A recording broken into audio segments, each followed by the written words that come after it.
નમસ્કાર દર્શક મિત્રો, @ગુજરાતમાં આપનું સ્વાગત છે।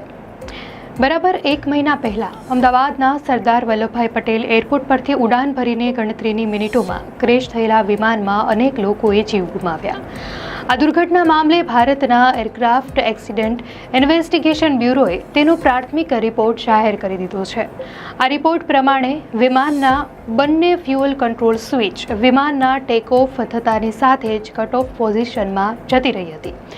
રિપોર્ટ પ્રમાણે કોકપિટના વોઇસ રેકોર્ડિંગમાં એક પાયલટ બીજા પાયલટને પૂછે છે કે તમે કેમ કટ ઓફ કર્યું। બીજો પાયલટ જવાબ આપે છે કે તેણે નથી કર્યું। રિપોર્ટમાં એ સ્પષ્ટ નથી કે તેમાં કયો અવાજ કયા પાયલટનો છે।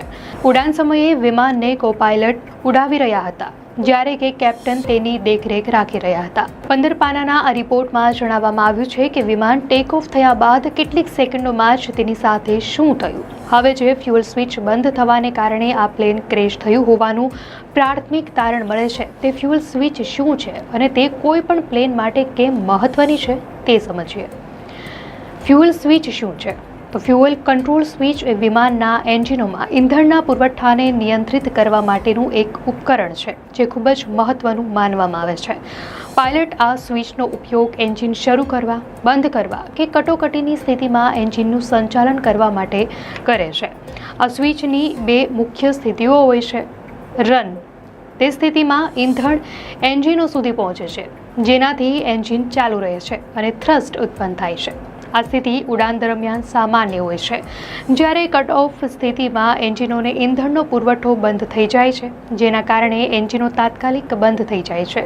આ સામાન્ય રીતે ત્યારે કરવામાં આવે છે જ્યારે વિમાન ગંતવ્ય સ્થાને પહોંચે છે અથવા કટોકટીની સ્થિતિમાં, જેમ કે એન્જિનમાં આગ લાગવાની સ્થિતિમાં। બોઇંગ 787ની ડિઝાઇન બોઇંગ 787ના ફ્યુઅલ કંટ્રોલ સ્વિચ ખાસ રીતે ડિઝાઇન કરાય છે, જેથી તે ભૂલથી ખસેડાઈ ન શકે।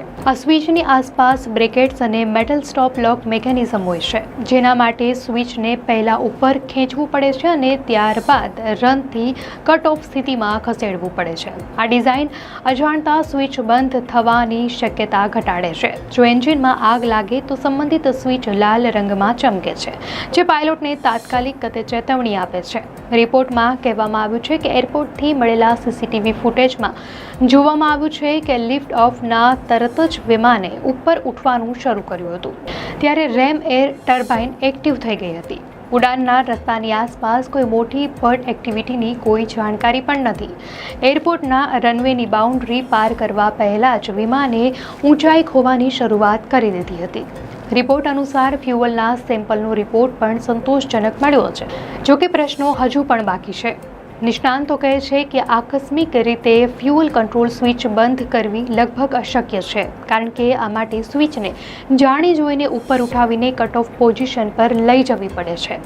અમેરિકન એવિએશન નિષ્ણાંત જોન કોક્સ કહે છે કે તમે તેમને ધક્કો મારીને બંધ કરી શકતા નથી। આ સાથે તેઓ કહે છે કે કોઈ પણ પાયલટ ફ્લાઇટ દરમિયાન, ખાસ કરીને ટેક ઓફ સમયે, આ સ્વિચો ક્યારેય બંધ કરશે નહીં। દર્શક મિત્રો, તમને શું લાગે છે? શું સાચું છે અને શું ખોટું? આપની પ્રતિક્રિયા અમને કોમેન્ટમાં ચોક્કસથી જણાવશો।